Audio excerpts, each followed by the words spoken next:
Hostel থেকে বের হতে দেয় না আমাদের, গেটম্যান দিয়ে ওখানে আমাদের গেট মেরে রেখে দেয়, কিন্তু হোস্টেলের বাইরে ফায়ারিং চলে। তারপরে হঠাৎ করে একদিন আমাদের সব কিছু নেট অফ হয়ে গেল। নেট অফ হয়ে যাওয়ার পরে কারেন্টও অফ হয়ে গেছে। মনে একটা আতঙ্ক সৃষ্টি হচ্ছে, বাড়ির লোক সাথে কন্ট্যাক্ট করতে পারছে না, ডাইরেক্ট ফোনও করতে পারছে না। আমাদের খাবার দাবার কিছু আনতে যাবো, ওরকমও যেতে আমাদের ভয় লাগে, কারণ আমরা বাইরের ছাত্র, আমাকে যদি ফায়ারিং করে দেয়, কিছু করে দেয়, আমরা কিছু বলতে পারবো না। বাংলাদেশের ছাত্র আন্দোলন নিয়ে উত্তাল পৃথিবী, শুধু বাংলাদেশ নয়, বর্তমানে সেই আন্দোলন ছড়িয়ে পড়েছে বিশ্বের বিভিন্ন প্রান্তে। বাংলাদেশের ছাত্র আন্দোলনকে এবং ছাত্রদের উপরে নির্মম অত্যাচার এর প্রতিবাদ জানিয়ে বাংলাদেশ সহ ভারত সহ বিশ্বের বিভিন্ন প্রান্তে ইতিমধ্যে শুরু হয়েছে প্রতিবাদ। আর বাংলাদেশের আন্দোলনের ফাঁকে বাংলাদেশে ভারতের যে পাঠরত পড়ুয়ারা আটকে পড়েছিল সেই দেশে, ফিরতে পারছিল না তারা বাড়ি। রীতিমতো তাদের মধ্যে এক আতঙ্ক কাজ করছিল, আদৌ কি তারা বাড়ি ফিরতে পারবে কিনা। বিভিন্ন উপায়ে বিভিন্ন ছাত্রছাত্রীরা বাড়ি ফিরেছে। ঠিক সেরকমই একজন ছাত্র আমার সঙ্গে রয়েছে। তিনি মুর্শিদাবাদের রঘুনাথগঞ্জ 2 নম্বর ব্লকের তেঘুরি গ্রাম পঞ্চায়েতের মোহাম্মদ তহিদ শেখ। সে রীতিমতো বাংলাদেশের সে কোটা আন্দোলনের ফাঁকে দেশের যে পরিস্থিতি সেখানে আটকে পড়েছিল, অবশেষে দীর্ঘ প্রচেষ্টার পরে বাড়ি ফিরেছে। রীতিমতো চোখে মুখে এখনও আতঙ্কের ছাপ। বাংলাদেশের সে স্মৃতি যেন বারবার তার এবং তার পরিবারের মাঝে ফিরে আসছে। বাংলাদেশ থেকে ফিরেছো, বর্তমানে কেমন আছো, কেমন লাগছে?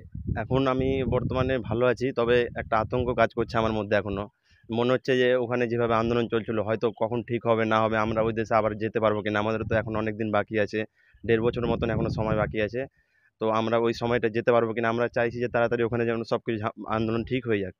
আর এখন আমার মধ্যে এখনও মনে হচ্ছে যে ভয়টা যে আছে, ওই ভয়টা কাজ হচ্ছে। ওখানে যেভাবে আন্দোলনটা শুরু হয়েছিল কোটা নিয়ে আন্দোলন যখন শুরু করেছিল ছাত্ররা, সে আন্দোলন ছাত্ররা যখন শুরু করে, তারপরে ভাবিনি যে এইভাবে আন্দোলনটা এত বড় হয়ে যাবে।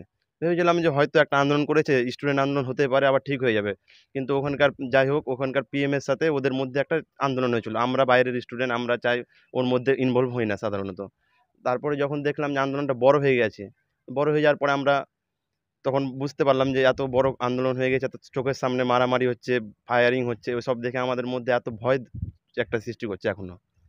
আপনাদের জানিয়ে রাখি, মোহাম্মদ তহিদ শেখ মুর্শিদাবাদের রঘুনাথগঞ্জ 2 নম্বর ব্লকের তেঘুরি গ্রাম পঞ্চায়েতের একজন তার বাড়ি, এবং সে বর্তমানে কিন্তু এমবিবিএস ফাইনাল ইয়ারের ছাত্র। ঠিক বাংলাদেশের ছাত্র আন্দোলন প্রথমে শান্তিপূর্ণভাবে হচ্ছিল, তারপরে কিন্তু আস্তে আস্তে পরিবেশ উত্তপ্ত হতে শুরু করলো। তোমরা ঠিক কীভাবে বিষয়টা অনুভব করলে বা কীভাবে বুঝতে পারলে যে বর্তমান পরিস্থিতি দিন দিন উত্তপ্তর দিকে যাচ্ছে? উত্তপ্তর দিকে যাচ্ছে মানে আমরা প্রথমত দেখছিলাম যে নর্মালি যেভাবে আন্দোলন শুরু হয় সেভাবে আন্দোলন শুরু হলো। আন্দোলন শুরু হয়ে যাওয়ার পরে এইরকম মানে যেমন ছাত্ররা নর্মালি প্রত্যেকটা ইউনিভার্সিটিতে যেমন আন্দোলন করে, ওইভাবে একটা আন্দোলন শুরু হলো। ওদের যেমন ঢাকা ইউনিভার্সিটিতে আন্দোলন প্রথমত শুরু হয়েছিল কোটা নিয়ে। ওদের একটা কোটা যে একটা ছিল, প্রথা ছিল, আর মুক্তিযোদ্ধাদের ওই ব্যাপার নিয়ে আন্দোলন শুরু হলো। আন্দোলন শুরু হয়ে যাওয়ার পরে যখন স্টুডেন্টদের উপরে ফায়ারিং চালু হলো পুলিশ থেকে, ওখানে তারপরে আপনার ওখানে ছাত্রনেতা, ছাত্রলীগ যেগুলো আছে ওদের সাথে একটা ফায়ারিং শুরু হলো। তখন আমাদের ওখানে যত কলেজ ছিল সব বন্ধ করে দিল, বন্ধ করে দিল। আমরা ভেবেছিলাম যে হয়তো 2-1 দিনের মধ্যে যেমন আন্দোলন ঠিক হয়ে যাবে। তবে ওখানকার যে ইউনিভার্সিটি আছে ওরা বন্ধ করে দিল সব কলেজ বন্ধ করে দেওয়ার পরে আমরা ভাবলাম যে এবার হয়তো আবার 7 দিন পরে ঠিক হয়ে যাবে, আমরা হয়তো ওখানে থাকি। ওখানে থাকার পরিস্থিতির সময় দেখছি যে না, পরিস্থিতি ভালো না।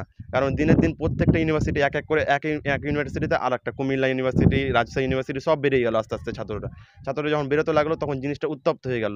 এবার ছাত্রদের সাথে সাথে বাবা মারাও বেরিয়ে যাচ্ছে। যখন ছাত্র মারা যাচ্ছে তখন বাবা মারাও সেই জিনিসটাকে রুখতে পারছে না, বেড়ে যাচ্ছে। তখন আস্তে আস্তে যে জিনিসটা প্রথমে একটা ইউনিভার্সিটি ছিল, 10টা ইউনিভার্সিটি হলো, তারপরে বাবা মা বেড়ে গেল, তখন আরও বড় হয়ে গেল। তখন বুঝতে পারলাম যে হয়তো জিনিসটা আরও বেশি হয়ে যাবে। আমরা যখন আন্দোলন আস্তে আস্তে উত্তপ্তর পথে, আমরা সোশ্যাল মিডিয়ায় বিভিন্ন ভিডিও প্রকাশ পাচ্ছিল, সেখানে দেখতে পাচ্ছিলাম যে কোথাও ছাত্রদের উপরে গুলি চালানো হচ্ছে, কোথাও পুলিশ এবং ছাত্রদের মধ্যে সংঘর্ষ হচ্ছে। আস্তে আস্তে কিন্তু এক এক করে ইউনিভার্সিটিগুলো বন্ধ করে দেওয়া হলো। ছাত্রছাত্রীদেরকে বিভিন্ন ক্যাম্পাস থেকে, যেগুলো আমরা সোশ্যাল মিডিয়া বা বিভিন্ন সংবাদ মাধ্যমের সোর্সে জানতে পারলাম, তখনও কিন্তু দেশে ইন্টারনেট বন্ধ হয়নি। ঠিক সেই মুহূর্তে যখন ক্যাম্পাসগুলো বন্ধ হয়ে গেল, ঠিক সেই মুহূর্তে তোমার অবস্থা কী ছিলে, কীভাবে তোমরা কোথায় ছিলে, তখন কখন অনুভব করলে যে না, দেশে এখন বর্তমানে থাকার মতো পরিস্থিতি নেই, বাড়ি আসতে হবে? যখন আন্দোলন শুরু হলো, আন্দোলন শুরু হয়ে যাওয়ার পরে মোটামুটি সব কিছু ঠিক ছিল। আমরা ভাবছিলাম যে হ্যাঁ, আন্দোলন ঠিক আছে, আমাদের নেট চলছিল, বাড়ির সাথে কন্ট্যাক্ট ছিলাম, আমরা বাড়িতে কথাও বলতাম, বাড়িতে আপডেট দিতাম যে এরকম ঝামেলা হচ্ছে, কলেজ বন্ধ হয়ে গেছে। তারপরে হঠাৎ করে একদিন আমাদের সব কিছু নেট অফ হয়ে গেল। নেট অফ হয়ে যাওয়ার পরে কারেন্টও অফ হয়ে গেছিলো। এবার কারেন্ট অফ হয়ে গেছে, তখন একটা মানুষের স্বাভাবিক জীবনযাপনের জন্য কারেন্ট তো থাকা দরকার, আর মোবাইল নেট দরকারই, কারণ বাড়িতে তো আমাকে আপডেট দিতে হবে। বাড়ির লোক তো, আমি একটা দিন যখন একদিন নেট অফ হলো, 3 দিন পর নেট অফ। তো তো 3 দিন নেট যখন আমি বাড়িতে কন্ট্যাক্ট করতে পারলাম না, বাড়িতে আমার মনে একটা আতঙ্ক সৃষ্টি হচ্ছে, বাড়ির লোক ওখানে ভয় করছে হয়তো। তো বাড়ির লোক হয়তো আমার সাথে কন্ট্যাক্ট করতে পারছে না, ডাইরেক্ট ফোনও করতে পারছে না। অনেক কষ্ট করে হয়তো ওই আইএসপি রিচার্জ করে ফোন করে অনেক গার্জেন। তো অনেকজন গার্জেন জানে না, হয়তো ফোন করতে পারে না। তো ওইভাবে আমরা যখন আতঙ্ক সৃষ্টি হয়ে গেল, 3-4 দিন ওরকম হয়ে গেছে, তখন আমরা হোস্টেল থেকে বের হতে দেয় না আমাদের। গেটম্যান দিয়ে ওখানে আমাদের গেট মেরে রেখে দেয়, কিন্তু হোস্টেলের বাইরে ফায়ারিং চলে।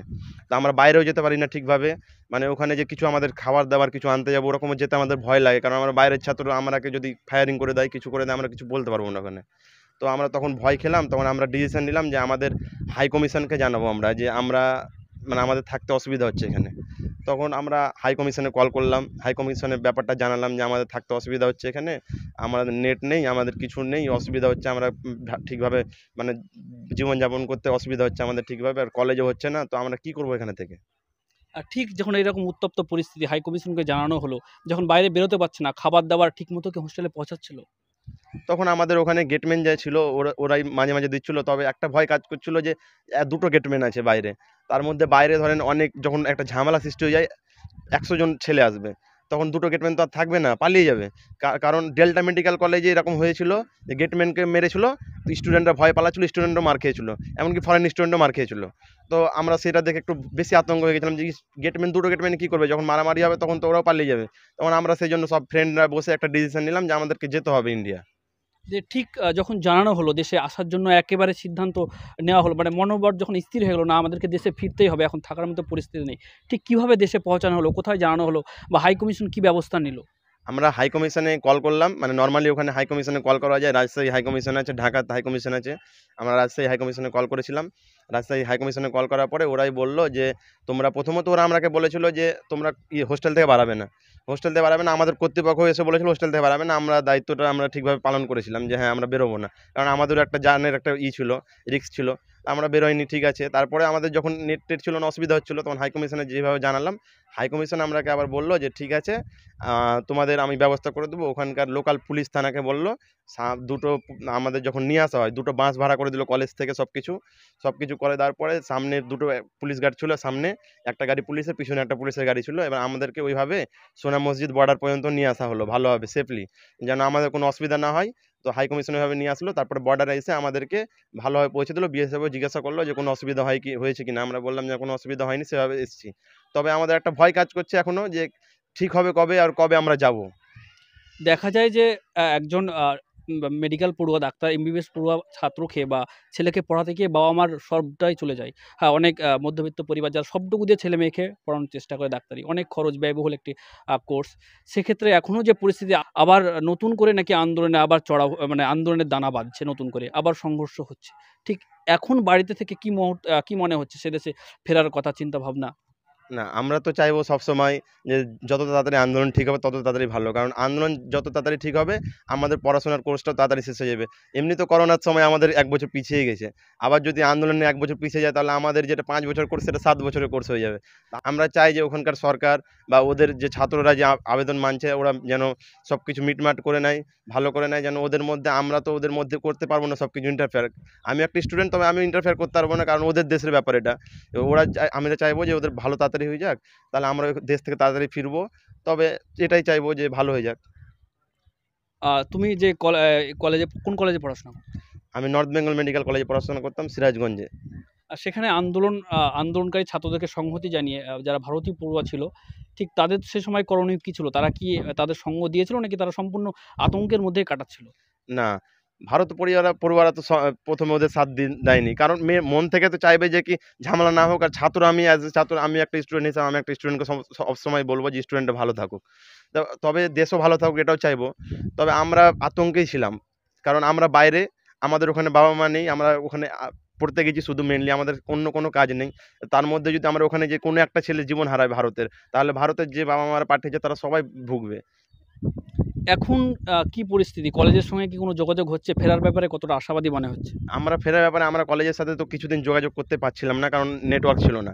কিছুদিন আগে নেটওয়ার্ক দিয়েছে, তবেও পার্মানেন্ট এখনও ভালোভাবে হয়তো দেয়নি নেটওয়ার্ক। তো আমাদের কলেজ থেকে এখনও আপডেট সেভাবে আসেনি, তবে বলেছে যে মিনিমাম এখন অনেক দিন সময় লাগবে, কারণ নতুন করে আবার আন্দোলন চালু হয়েছে ওই জন্য। এবারে সর্বশেষ যে বিষয়টা জানবো, তুমি একজন ভারতীয়, ভারত থেকে বাংলাদেশ পড়তে গিয়েছো ভিন দেশে, বলা যায় প্রতিবেশী দেশ হলো ভিন দেশ। এদেশে থেকে ওই দেশ পড়তে গিয়েছো, ঠিক এই যে বর্তমান পরিস্থিতি, এখনও তোমার চোখে মুখে রীতিমতো আতঙ্কের ছাপ। ঠিক এই রাজ্যের মুখ্যমন্ত্রী মমতা ব্যানার্জিকে, আমাদের কেন্দ্রের সরকার তথা প্রধানমন্ত্রী নরেন্দ্র মোদী, তাদের কাছ থেকে ঠিক কী চাইছো, কী বার্তা দেওয়া উচিত বলে মনে করছো, কি তোমাদের দাবি একটা রয়েছে? আমাদের দাবি বলতে যে আমাদের এভাবে আস্তে আস্তে দিনের দিন পিছিয়ে যাচ্ছে। এবার আমরা তো পিছিয়ে যাচ্ছি, পড়াশোনা থেকে ডিঅ্যাটাচ হয়ে যাচ্ছি। পড়াশোনা থেকে ডিঅ্যাটাচ হয়ে যাওয়ার পরে 1 বছর যদি হয়ে যায়, এটা 1 মাস হলো আজকে, 1 মাস হওয়ার পরে 2 মাস হবে, 3 মাস হবে, 1 বছর যদি হয়ে যায় তখন আমরা আরও পিছিয়ে যাব। তখন পড়াশোনা করতে যাব, হয়তো নতুন কিছু লাগবে আমার কাছে। আমরা চাই, আমাদের সরকারের কাছে একটা আবেদন আমাদের, যে আমরা যতজন ইন্ডিয়া থেকে বাংলাদেশে গেছি পড়তে, সবাই আমরা চাই যে আমাদের জন্য কিছু একটা ব্যবস্থা করা হোক, যেটার মধ্যে আমরা মেডিকেলের সাথে যুক্ত হতে থাকতে পারি, যেন আমরা মেডিকেলের সাথে যুক্ত পারি, বা আমাদের সাথে মানে কোনো হাসপাতালে বা কোনো জায়গাতে আমাদের এমন করে কিছু ব্যবস্থা করা যা হোক, যেন আমরা পড়াশোনার মধ্যে যুক্ত থাকতে পারি এবং আমরা মেডিকেলের টার্মে পরে যেন অসুবিধা না হয় আমাদের। কোথাও কি তোমাদের দাবি, তোমরা যতজন ভারতের পড়ুয়া রয়েছে, বাংলাদেশে পড়ছো, তাদেরকে এই দেশে শিফট করে দেওয়া হোক কোনো কলেজে বা ইউনিভার্সিটিতে?